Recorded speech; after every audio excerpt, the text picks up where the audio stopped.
네, 누가복음 6번째 시간입니다. 2장 41절부터 52절까지 있는 말씀인데요. 서론의 마지막 시간입니다. 본문이 요렇게 구성되어 있는데요. 41절부터 51절까지가 예수님과 부모가 재회하고 그 과정 속에서 예수님께서 자신을 계시하시는 장면이 드러나고요. 마지막 52절에 가면 예수님께서 성장하셨다라고 하는 이야기를 요약처럼 이야기하고 있습니다. 본문을 좀 자세하게 들어가 보시겠습니다. 처음에 우리가 조금 들어가기 전에 이 본문을 조금 어떤 역할을 하고 있는지 좀 살펴볼 필요가 있는데요. 이 본문은 요한과 비교해 보면 요한에게는 없는 본문이거든요. 그런데 이 본문이 있는 이유는 뭐냐면 3장 이후에 예수님께서 이제 공생의 사역을 시작하실 때인데 그 공생의 사역으로의 전환을 준비하는, 그래서 가교 역할을 하는 단락이다라고 처음에 이해하시면 될 것 같고요. 두 번째는 예수님께서 나이 30살쯤 되어서 3장에 가면 나이 30살쯤 되어서 공생애를 시작하셨다라고 말씀하고 있는데, 그 전에 이미 예수님께서 메시아로서의 사역을 하시기 위해서 철저하게 준비하고 계셨다라고 하는 것을 본문이 보여주고 있다는 겁니다. 그러니까 30살 때 갑자기 어느 날 갑자기 메시아가 돼서 등장한 것이 아니라 어린 시절부터 예수님께서 메시아로서의 자신의 사명을 깨닫고 차근차근 준비해 왔다. 그걸 보여주는 바로 본문이다. 이렇게 좀 본문의 역할들을 생각하시면 좋을 것 같아요. 자, 처음에 41절과 42절은 본문이 일어나고 있는 것에 대한 배경 역할을 하는 건데, 절기를 위해서 예루살렘으로 올라가는 장면을 설명하고 있습니다. 특별히 해마다 이렇게 설명하고 있는데, 이것은 예수의 가족이 해마다 예루살렘으로 여행을 했다, 절기에 맞추어서요. 근데 이거는 해마다 올라갔다라고 하는 것은 요셉과 마리아가 굉장히 경건했고 신앙이 투철한 사람이었다, 신실한 사람이었다라고 하는 것을 증거해 주는 것이죠. 특별히 어떤 절기를 지켰느냐라고 하면 보면 유월절이라고 이야기하는데요. 이스라엘 백성들은 애굽에서 출애굽한 것을 기념하기 위해서 유월절 절기를 지켰는데, 잘 아시는 것처럼요. 유대교 달력으로는 니스탄월이라고 이야기하는데, 우리로 따르면 3월에서 4월 그 넘어가는 중간에 있습니다. 이 달력이 이제 1년을 새로 시작하는 해라고 이야기를 하는데요. 바로 그 유월절을 지키기 위해서 올라가는데, 성경에서는 이렇게 1년 3차례 이 절기를 지키라고 명령하고 있죠. 그런데 이때가 예수님의 12살 때였다라고 이야기하는데, 유대교에서 12살이 가지고 있는 위치는 어디냐면 맹세에 대한 교육을 받는다 그래요. 그리고 그 맹세에 대한 교육을 받고 난 다음에 13살이 되면 성년의식에 참석하고, 성년의식을 행하고 나면 자신이 한 행동과 말에 대해서 스스로 책임지는 나이다라고 해서 이제 책임을 묻는 나이가 되는데요. 12살 때 올라갔다라고 하는 것은 사실 이 요셉이나 마리아가 예수님을 신앙으로 키우기 위해서 꽤 많이 노력하고 애를 썼다라고 하는 것을 확인할 수 있습니다. 네, 요거 한번 생각해 보세요. 해마다 절기를 지키기 위해서 예루살렘으로 올라갔던 거, 12살 소년을 데리고 간 거, 그다음에 절기를 보통은 이제 이틀 정도, 최소 이틀 머무르도록 하거든요. 일주일 가운데 유월절을. 그러는데 기간을 다 채우고 내려왔다라고 이야기를 하거든요. 이건 사실 부모로서 요셉과 마리아가 그들의 신앙을 굉장히 잘 보여주는 장면이라고 볼 수 있죠. 사실 신앙은 그냥 머물러 있는 것이 아니라, 내가 날마다 말씀과 기도로서 내 신앙을 다독거리지 않으면 신앙은 점점 퇴보하는 거거든요. 자라가지 않으면 신앙은 퇴보하는 것이죠. 그런 점에 있어서 새해를 시작하고 또 성숙을 하기 위해서, 내 신앙을 지키고 성숙하기 위해서 어떤 노력을 해야 되는지, 어떤 지점에서 더 좀 메꿔야 되는지 한번 생각해 보시고, 특별히 자녀들의 신앙을 위해서 어떤 것들이 필요한지도 한번 생각해 보십시오. 사실 자녀들의 신앙을 가장 많이 도와줘야 될 부모가 오히려 부모의 판단과 가치에 의해서 아이들의 신앙이 커가는 것을 방해할 수도 있거든요. 그러니까 이런 점에 있어서 내가 잘하고 있는지 한번 점검해 보셨으면 좋겠습니다. 자, 그런데 이제 사건이 일어난 거예요. 절기를 다 마치고 부모는 내려왔는데 돌아가지 않고 예수님은 그 성전에서 남았다라고 하는 이야기가 이어집니다. 근데 부모가 왜 몰랐을까? 내려가는데 아이랑 같이 데리고 가야 되는 거 아닌가? 요렇게 생각하실 수 있는데요. 당시에는 절기를 지키기 위해서 여행을 할 때 가족 단위, 그러니까 친 친척들이 다 같이 대규모 이동을 하게 되고요. 특별히 또 마을 사람들도 함께 이동을 했었다 그래요. 그리고 그 이동을 하는 것 가운데 대열이 어떻게 되냐면 맨 앞에 여자나 아이들이 서고 남자들은 뒤에 빠졌다 그래요. 그러니까 그렇게 생각할 수도 있죠. 친척들 가운데 혹은 동네 사람들 가운데 혹은 또래 아이들과 함께 '예수님께서 내려가고 있었을 거다.'라고 생각을 해서 부모들이 처음에는 놀랐을 수 있겠다. 요렇게 좀 짐작을 할 수 있는데, 그러면서 가는 도중에 예수가 모르는 거죠.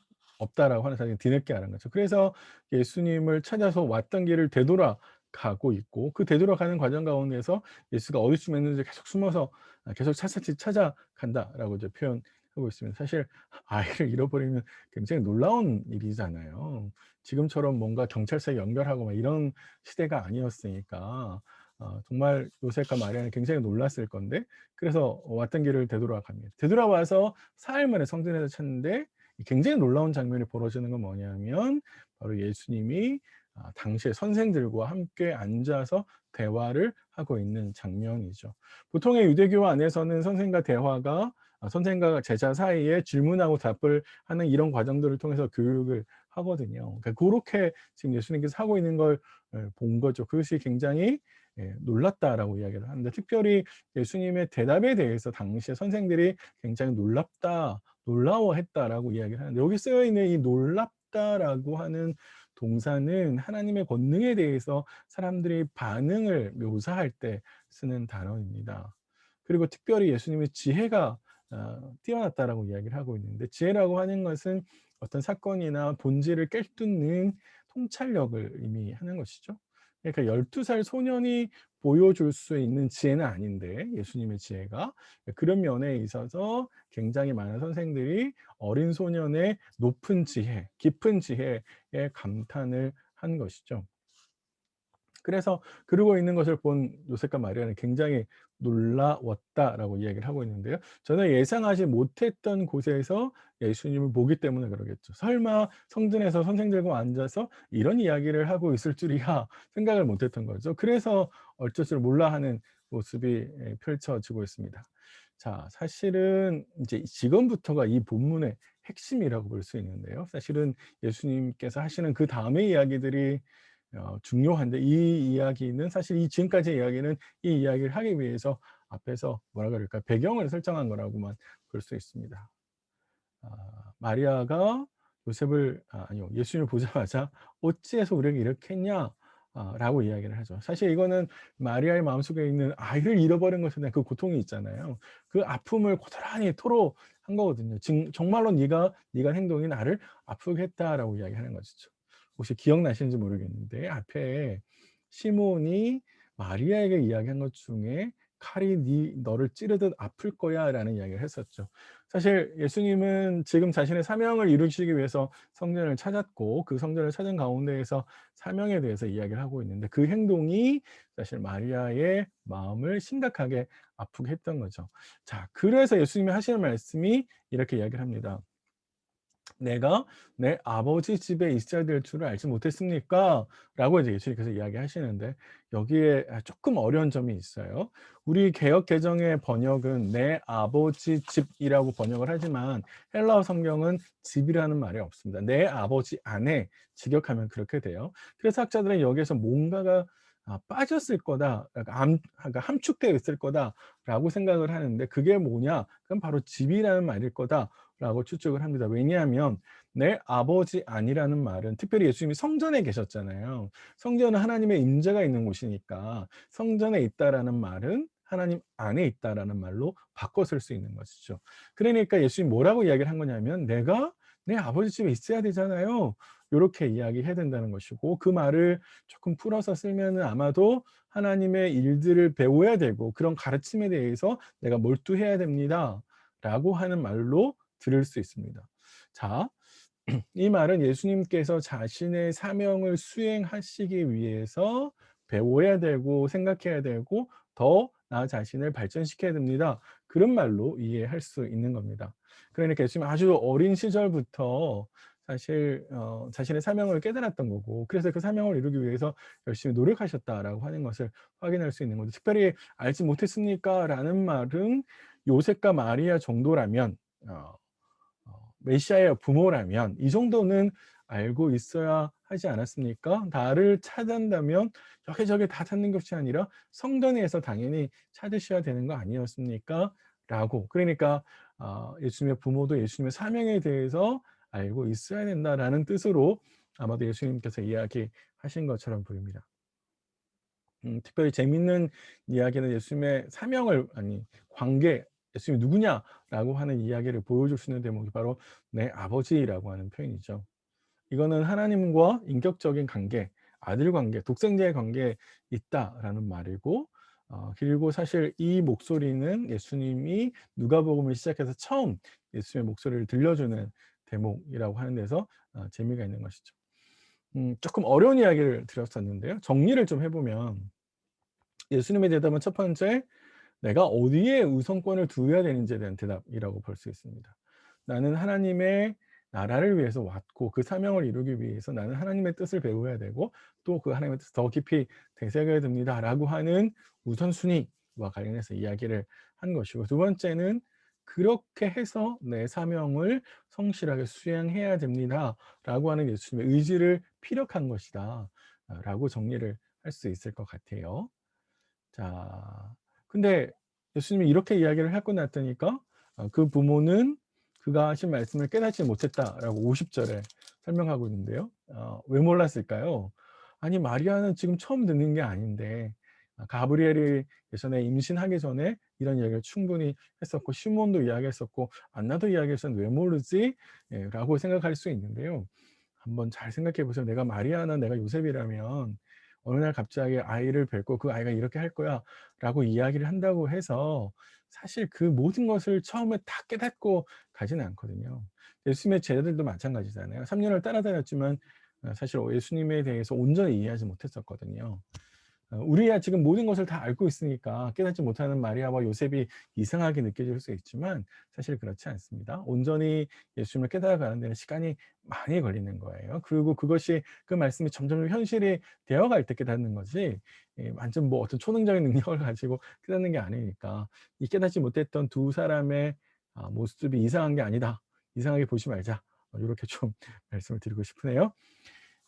적용은 이렇게 좀 해 보실 수 있을 것 같아요. 예수님이 사실 인간으로 오셔서 자신의 메시아로서의 사명을 다 이루시기 위해서 애쓰고 노력하는 모습, 특별히 우선순위의 삶을 살고자 노력하는데요. 그런 점에서 우리도 하나님이 지금 여기 왜 나를 두셨을까? 혹은 여기에서 하나님이 내가 어떤 일을 하기를 바라실까? 우리의 가족 안에서 혹은 공동체 안에서 혹은 직장 안에서 어떤 일을 하길 바라실까? 그런 점을 한번 질문해 보시고 답을 한번 찾아보시면 좋을 것 같고요. 두 번째는 그런 사명을 잘 하려면 사명을 잘 감당하려면 우선순위의 삶을 살아야 되는 거거든요. 말씀을 곱씹고 기도하는 일이 뒤로 밀리고 있지 않은지, 공동체를 섬기는 일이 내 개인적인 일이 바쁘다라는 핑계로 미뤄지고 있지 않은지, 가난한 이웃들을 돌보는, 특별히 누가복음은 이 가난한 이웃들을 굉장히 강조하고 있는데 그러한 일들이 여유가 없다는 이유로 외면하고 있지 않은지 한번 생각해 보시고 점검해 보셨으면 좋을 것 같아요. 자, 그렇게 해서 성전에서 예수님의 가족이 돌아왔는데 예수님은 돌아와서 부모님에게 순종했다라고 이야기합니다. 앞에서 자신의 메시아라고 이야기했잖아요. 하나님의 아들이라고 이야기를 했는데 하나님의 아들이었던 예수님은 육신의 부모였던 마리아와 요셉의 말에 순종하는 것을 볼 수 있습니다. 이건 사실 메시아로서 예수의 경건함을 보여주는 것이고 하나님의 일을 수행하는 것이 부모의 육신적인 헌신이나 순종과 별개의 문제가 아니다라고 하는 것을 보여주는 것이죠. 하나님께서 내게 아주 위대한 큰 사명을 주셨다라고 해서 일상의 삶이 일상의 가족을 외면하거나 가족들을 섬겨야 될 가족들을 섬기지 않거나 그런 비상식적인 모습으로 나타나지 않는 거잖아요. 근데 그런 점에 있어서 예수님께서 이 말씀은 순종하신 것은 우리에게 그런 본을 잘 보여주는 것이다 라고 이제 볼 수 있는 거고요. 그런데 마리아는 예수님께서 하시는 말씀을 잘 마음속에 담아두었다라고 이야기를 하는데 이 마음에 담아두었다라는 말은 어떤 것에 대해서 굉장히 집중하고 주의를 기울여서 이게 무슨 말일지 곱씹으면서 그 의미를 되새겨 보는 것, 그렇게 설명을 하거든요. 사실 예수님께서 하신 말씀에 대해서 마리아가 이렇게 하고 있다라고 하는 것은 누가는 어쩌면 우리에게 마리아로 하여금 본을 제시하는 것일 수 있습니다. 그러니까 우리도 예수님의 말씀에 대해서 잘 한번 생각해 보고 그것이 어떤 의미인지를 판단해 보는 것이 필요하는 것이죠. 자, 우리가 이제 생각해 볼 건 이런 것 같은데요. 예수님의 육신의 부모였던 마리아와 요셉도 예수님의 사명을 이해하기 위해서 굉장히 노력이 필요했다고 말씀드렸잖아요. 특별히 마리아는 계속 마음에 새기면서 그게 무슨 의미인지 이렇게 그걸 뜯어본다라고 말씀을 드렸었는데, 함께 산다고 해서 예수님의 사명을 자동적으로 이해하는 건 당연히 아니겠죠. 예수님 하시는 말씀을 계속해서 마음속에 담아두고 그게 어떤 의미인지를 이해하려고 하는 노력이 필요한 건데, 사실 우리도 마찬가지입니다. 내가 한 살 나이가 많아지고 연수가 쌓인다라고 해서 자동으로 하나님의 뜻을 깨닫는 건 아니거든요. 내가 10년째 교회를 다니고 있다라고 한다 할지라도 하나님의 뜻을 깨닫기 위한 노력, 그 하나님의 뜻을 적용해 보려고 하는 노력을 하지 않으면 하나님에 대한 이해는 제자리에 멈출 수밖에 없는 것이죠. 성령의 인도를 따라가면서 말씀을 이해하고 또 그대로 살려고 하는 노력이 필요한 겁니다. 이제 그런 점에 있어서 한번 생각해 보시면 좋을 것 같아요. 마지막으로요. 52절은 이 전체 문단을 요약하면서 예수님께서 지혜와 키가 자라고 있다라고 하는 건데, 지혜와 키를 언급하는 것은 예수님이 육적으로 영적으로 균형을 잡아서 균형 잡힌 성장을 이루고 있다라고 이야기하는 것이고, 특별히 지혜가 자라고 있다라고 하는 것은 통찰력이 커가고 있다라는 것이고, 특별히 나중에 이것이 필요한 이유는 뭐냐면 대적자들을 만나잖아요. 이제 유대 종교 안에서 지도자들을 만나고 반대에 부딪히게 될 것인데, 그들의 반대에 예수님이 적절하게 계속해서 대답을 하시는데, 이런 것들이 예수님의 지혜가 자랐기 때문에 생기는 결과다라고 이제 우리가 볼 수 있는 것이죠. 하나님과 사람에게 사랑스러워 가셨다라고 이제 이야기하시는데요. 이건 다른 사람들에게 예수님의 성장이 보여지고 있고 인식해져 가고 있다라고 하는 것이고, 더 나아가서 예수님의 공생의 사역을 시작하실 때 어느 날 갑자기 성령의 능력으로 모든 것을 다 알 수 있었다 이렇게 이야기하는 것이 아니라, 예수님께서 어린 시절부터 꾸준하게 성장하고 노력하고 있었다 아까 말씀드렸는데요. 그런 과정들을 우리에게 이야기해 주는 것 같아요. 왜 이제 또 그렇게 볼 수 있냐면, 2 장에 예수님을 표현하는 말들이 갓난아기에서부터 갓난아기, 갓 태어난 아기에서 아기, 그리고 아이, 그리고 예수님 이렇게 나오는 거거든요. 그러니까 요런 성장의 과정들이 있었다라고 하는 것을 누가가 우리에게 생각하고 있습니다. 우리 방금 생각한 것들 한번 생각해 보세요. 자신의 사명을 깨닫고 이 사명을 이루기 위해서 예수님이 줄기차게 애쓰고 노력하는 것, 어린 시절부터 일상에서부터 노력했다라고 하는 것, 사실은 그가 인류를 위해서 오셨고, 그래서 인간이 가지고 있는 연약함을 돕고 아픔을 공감하고 또 함께 울고 웃기 위해서 그렇게 하신 것이다라고 볼 수 있는 것이죠. 하나님의 은혜의 통로, 하나님의 역사의 통로가 되려면, 나의 일상을 통해서 하나님이 뭔가를 일을 하시려면 우리에게도 이런 노력들이 필요하거든요. 준비하는 것이 필요하고 또 성장하려고 하는 애씀이 필요합니다. 올 한 해가 시작되는데 무엇보다도 우리 함께 말씀을 나누신 우리 가족들이 성장하셨으면 좋겠는데, 특별히 신앙에서, 지혜에서, 세상을 바라보는 통찰력에서, 또 하나님의 은혜와 하나님의 뜻을 읽어내는 시각에서 자라가셨으면 좋겠습니다. 네, 날씨가 많이 추운데요. 오늘 하루도 건강하시고요.